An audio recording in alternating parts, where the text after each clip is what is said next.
নৌকা সব জাল গ্রাফি তুলে তো সব রাস্তায় দিয়ে যাচ্ছে। এবার মা আর মাসি বয়ে বাড়ি নিয়ে যাচ্ছে আর নৌকাটা আমরা নিয়ে যাচ্ছি। আরেকটা কথা, আপনাদের আশঙ্কা কিন্তু সত্যি হয়ে গেছে। আমাদের পিছনে কিন্তু লোক লাগানো আছে বা লোক লাগিয়েছে, ষড়যন্ত্রের শিকার হয়েছি আমরা।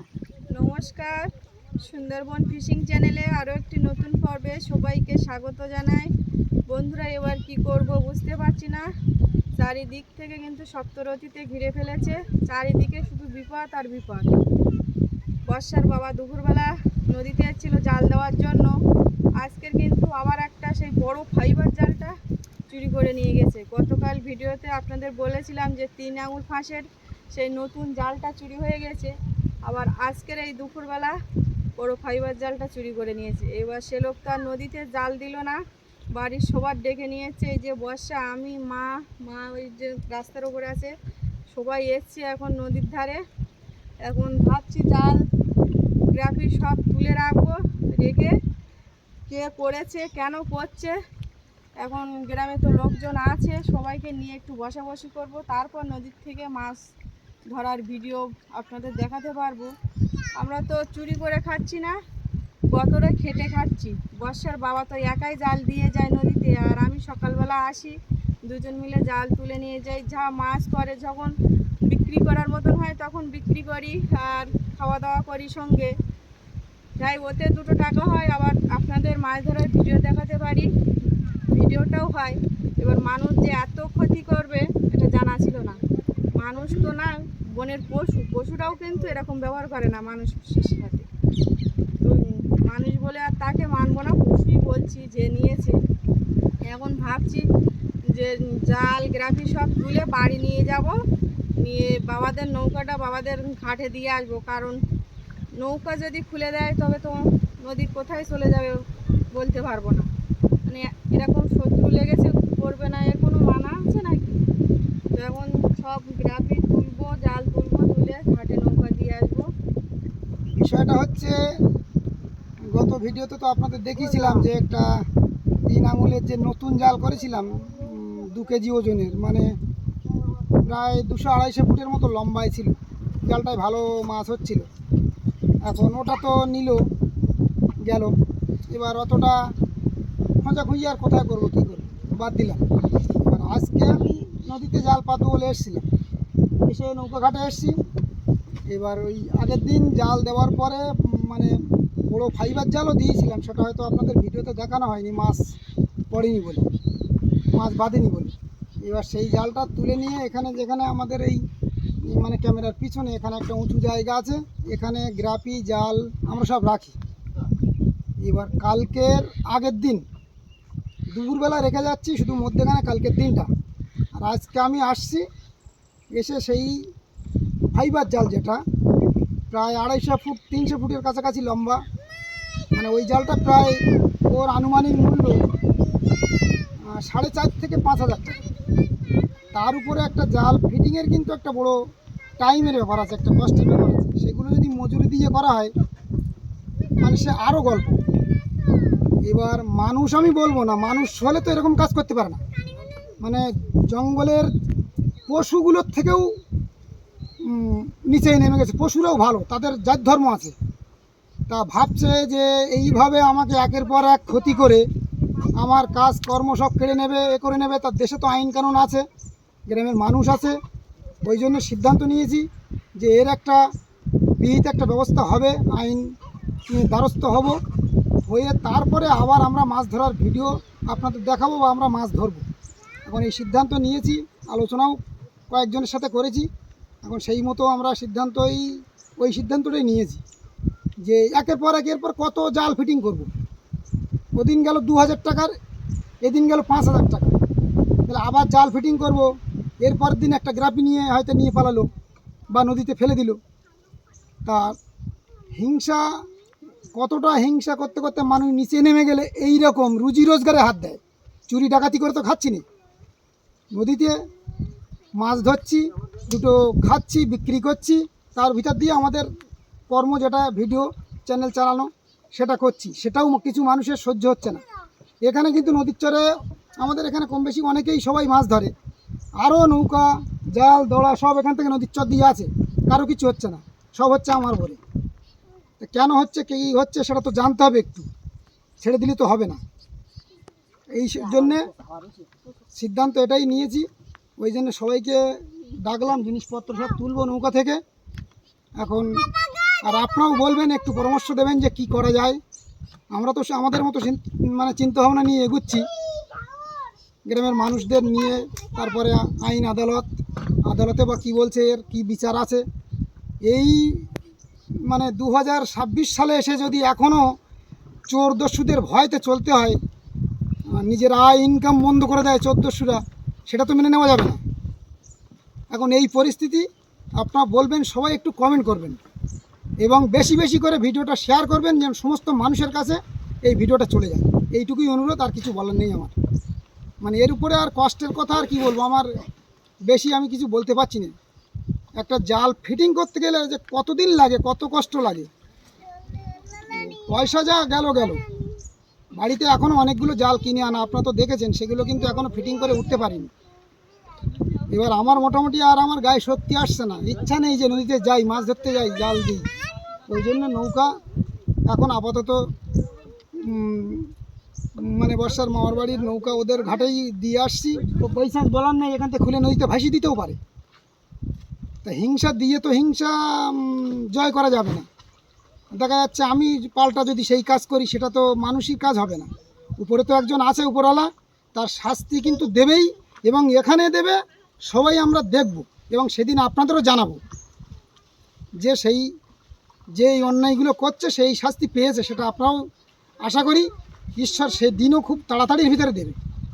এখন সবাই আশীর্বাদ করবেন, একটু কামনা করবেন যেন চরম শাস্তি ভগবান খুব অল্প টাইমের ভিতরে দেয়।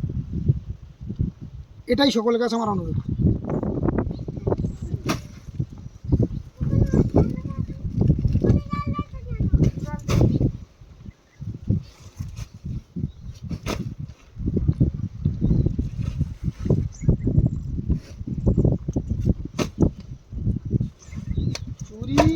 চুরি মেনে নেওয়া যেত যদি এখানে আরও নৌকা আছে, আরও জাল ধরা আছে, এখান তো একটা নেলো, ওখান তো একটা নেলো, এরকম যদি হয় তাহলে মেনে নেওয়া যায়।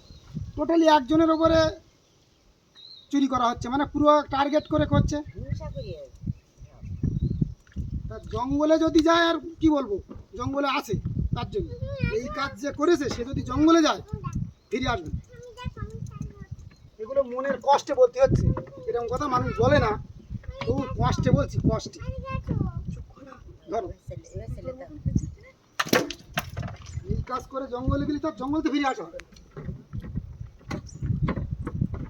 ভগবান যদি মা কালী বা ভোলানাথ মহেশ্বর থাকে, বিচার করবে, মা বনমিথালি ওগুলো ওই রাস্তার গায়ে এরকম একটা করে সাজিয়ে দাও। ওইগুলো বাড়ির থেকে সব তো বাড়িই যাবে।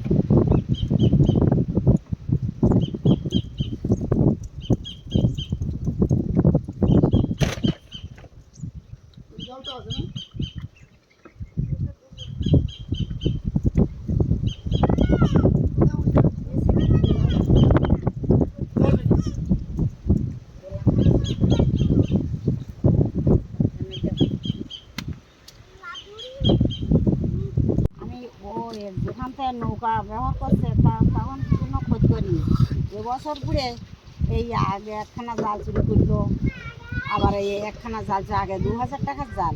তো এরম ক্ষতি মানুষ করে? বনে যাচ্ছে, সবাই মাছ ধরে খাচ্ছে। তো এ তো কারো যে বাবার জায়গাতে জিনিসপত্র আনছে না, মাছ ধরে আনছে না, সরকারি গাঁয়েতে মাছ আনতেছে ধরে, সবাই জানতেছে। এরকম করে জাল চুরি, আগের দিন একটা জাল চুরি হলো, আজকের আবার 5000 টাকার জাল। 5000 টাকা দাম, আমি এরম জীবনে শাস্তি ভগবান দেয় না। তুমি বলো বাইরেতে আসতেছে, হ্যাঁ বাইরেতে চোর আসতেছে এই জায়গা চোর ছাড়া, তাই সে চোরেরও জিনিসপত্র ঠিক থাকতেছে আর ঠিক করে এর জিনিসগুলো চুরি হচ্ছে। হ্যাঁ এইটা কি ভগবানের বিচার? তো এর শাস্তি কখন দেবে আমি একটু দেখ পানি, হ্যাঁ আমি যেন দিকে যাইতে পারি। ভগবান বিচার যে কখন দেবে আমি বলি, স্যার একটু দেরি কি হয় গো মা? হবে হবে। সেই এইরকম করে চুরি করছিস, ওই গৌরাঙ্গ জাল চুরি গেল একটা, ওই গরুর জাল জেনেছে সেইটা আমার জাল নেছে। গৌরাঙ্গ জাল নেছে, তো এর শাস্তি ভগবান দেবে এটা ভাবে জানো না। যে বেগার লোক দুটো মাছ মারতেছে একটু ভিডিও করতেছে, আর তুকো গাছ জ্বালা উঠতেছে। এই যে দেখুন নৌকার সমস্ত জাল দড়ি গেরাপি সব তলা হয়ে গেছে। আর এই যে লগাগুলো হ্যাঁ মাসিটা ডেকে নিয়ে এসো। মাসি সমানে বলছিল আমি এরকম যাবো। ভাই বাড়ি আয়, ও আসবে। হ্যাঁ চলে এসো চলে এসো।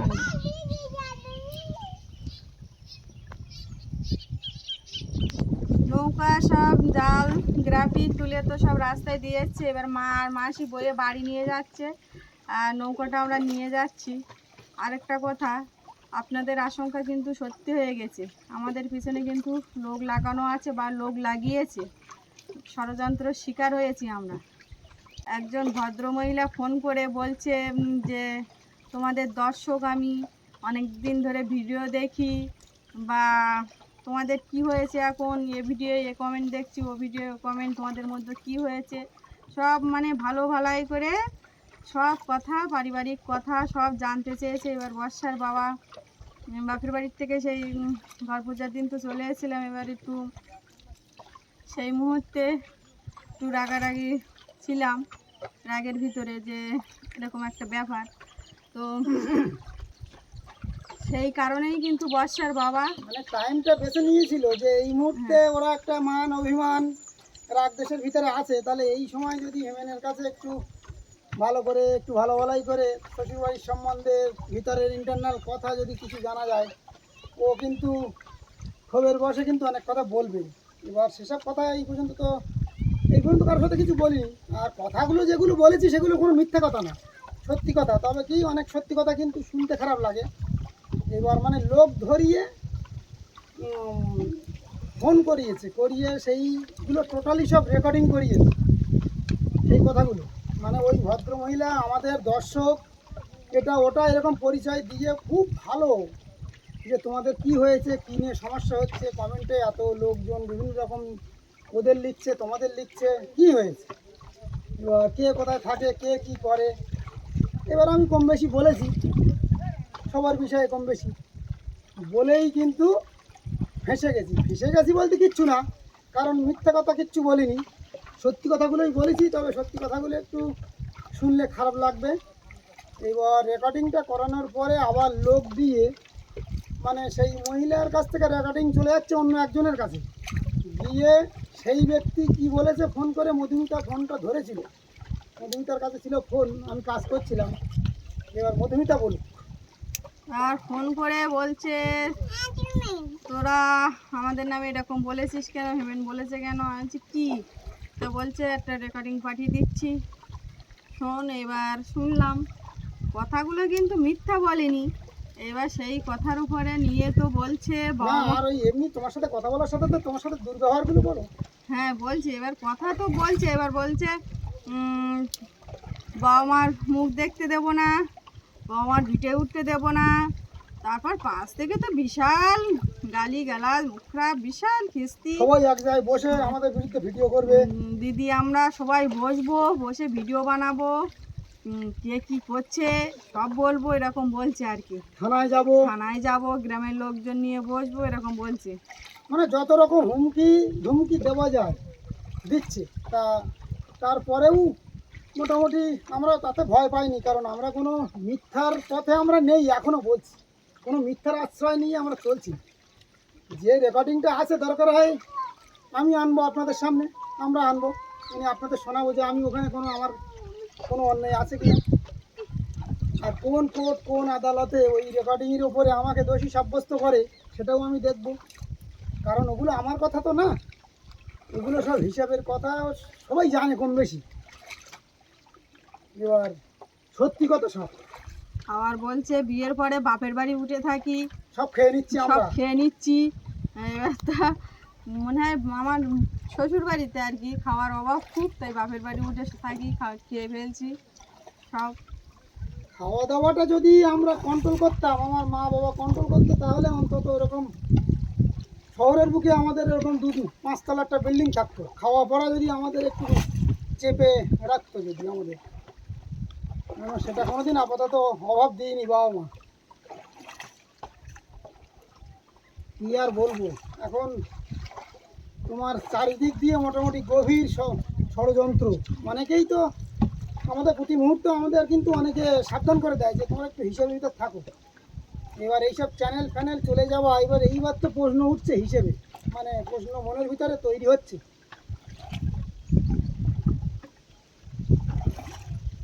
এখন আমরাও মোটামুটি আমাদের গ্রামে যদি গ্রামের বাইরের লোক এসে যদি আমাদের গ্রামের লোক নিয়ে আমার বসিয়ে ভয় দেখানোর চেষ্টা করে, আমার গ্রামের লোক, এবার আমি ভয় পাবো? বাইরের থেকে এসে যদি তারা ভয় দেখায়, ভয় পাবো কেন? আর থানায় অবশ্যই যাব, কোনো সমস্যা নেই, আইন আদালতে অবশ্যই যাব, নিয়ে গেলে। এই হচ্ছে পরিস্থিতি। এখন এক জায়গায় বসে কি বলবে না বলবে তারও ঠিক নেই, কি যত- বলছে দেখি, অপেক্ষায় আছি। যত বলি, যত ভাবি যে এইসব বিষয়ে আলোচনা করবো না, কিন্তু আলোচনা তোমার করতে হবে, করার কিচ্ছু নেই। এগুলো ভালো বিষয় না, তবু কিচ্ছু করার নেই, কষ্ট হয়ে যাচ্ছে তো। হাওয়া যেমন, প্লাস তোমার টানও ছেড়ে দিয়েছে ওইদিকে, এইটুকু যেতে যেতে তো। সেদিন ভিডিওতে দেখছিলাম অনেক মানুষ কমেন্ট করেছিল যে আমার জন্য নাকি বাপের বাড়ি 2 বছর আসতে পারে না। এবার কী কারণে আসতে পারে না সেটাই বলছি। আর আমি তো অত সাজিয়ে গুছিয়ে বলতেও পারবো না, কারণ মিথ্যে কথা তো বলতে পারবো না, এই জন্য সাজিয়ে গুছিয়ে বলতে পারবো না। তোমার 2 লাখ টাকা নিয়েছিল বাবা, এবার এবছর হালকাটাই কিন্তু সেই 2 লাখ টাকা কেন্দ্র করে চাচ্ছিল। এবার বাবা এদিকে ঘর দর বেঁধেছে, দিতে পারছিল না, সেই কারণেই কিন্তু আসা যাওয়া প্লাস ফোন টোন কিন্তু অত হতো না। এবার হালকাতার পরে বাবা 1 লাখ টাকা দিয়ে টোটালি দিয়েছে। আসা যাওয়া বন্ধ ছিল এই 2 লাখ টাকাকে নিয়ে। এবার 1 লাখ টাকা দিয়ে দিয়েছে, আবার তো বাবাই ঘর দর বেঁধেছে, বলছে এখন দিতে পারবো না। না, আমরাও ঘর শুরু করেছি, আমাদের টাকা দিয়ে দিতে হবে। এবার বাবা কিন্তু যেখান থেকে হোক 1 লাখ টাকা দিয়ে দেয়, বা কি বলবো আর বলো বলো, তুমি তুমি না বলা মানে তুমি তো অপরাধী হয়ে যাও। আমাদের মিথ্যে যে কথা বলে তারা ফার্স্ট হয়ে যাচ্ছে। আমাদের গ্রামে কিন্তু মেয়েদের গ্রুপ আছে, স্বনির্ভর গ্রুপ, মহিলা গ্রুপ। এবার তাতে আমি আছি। এবার প্রতি বছর 10 জন মেয়ের একটা টাকার যে লোন দেয়, এবার 60,000 টাকা কিন্তু আমার বাবা আমার টাকাটা নেয়, নিয়ে কিন্তু ওদের টাকা দিয়ে দেয়। পুরো টাকা এখন শোধ, এখন আসা যাওয়া সব হচ্ছে। আর মাঝখান থেকে জোর হচ্ছে আমাদের, যে আমাদের জন্য আসতে পারতো না, হ্যাঁ, ওই টাকা কেন্দ্র করেই আসতো না, আর টাকা কেন্দ্র করেই হচ্ছে সম্পর্ক ছিল না। এটাই হচ্ছে বিষয়। কিন্তু কিছু মানুষ এগুলো একদম বুঝবে না, একদম শুনবে না, জোর করে কাঁধে বাজিয়ে ঠেলে নিয়ে যাবে। আবার কমেন্টে দেখছিলাম যে আমার কবে একটা কানের দুল দিয়েছে সেটা বাইরের লোক জানবে কি করে না বললে। এবার সেই ব্যক্তি কমেন্ট করে আবার বলছে তোমাকে তো কানের দুল দিয়েছে, তো কানের দুলটা আমি ফ্রি দেবো, রাখবো না, যেহেতু বলেছে রাখবো কেন? আর বাইরের লোক সম্পর্ক, দিয়ে কমেন্ট করিয়ে সমস্ত মানুষের কাছে শোনাচ্ছে, মানে কি ওটা ফেরত চাচ্ছে। হ্যাঁ, তো ওটাও ফেরত দিয়ে দেবো, তাহলে আর কোনো কথা থাকবে না। এখন না রাখাই ভালো, সম্পর্ক থাকছে না, কিছু থাকছে না, অকারণ জড়িয়ে লাভ আছে? মিথ্যে মায় তো জড়িয়ে লাভ নেই। সেইখানটায় আসতে আসতেই কিন্তু অনেকটা সময় লেগে যায়। তখন তুমি ভালো ছিলে, তখন আমরা ভালো ছিলাম, এখন আমরা খারাপ হয়ে গেছি। সত্যি কথা কি, মানসিকভাবে একটু খারাপ লাগছে, কিছু করার নেই। নৌকা বেঁধে কিন্তু রাস্তার ওপরে চলে আসলাম। আর নদীর পরিবেশটা দেখুন কত সুন্দর লাগছে। আর এই যে সেই কানেরটা, এই যে ঠাকুমার কাছে দিয়ে চলে যাব, হয় পাঠিয়ে দেবে, নেই আসলে নিয়ে যাবে। এই যে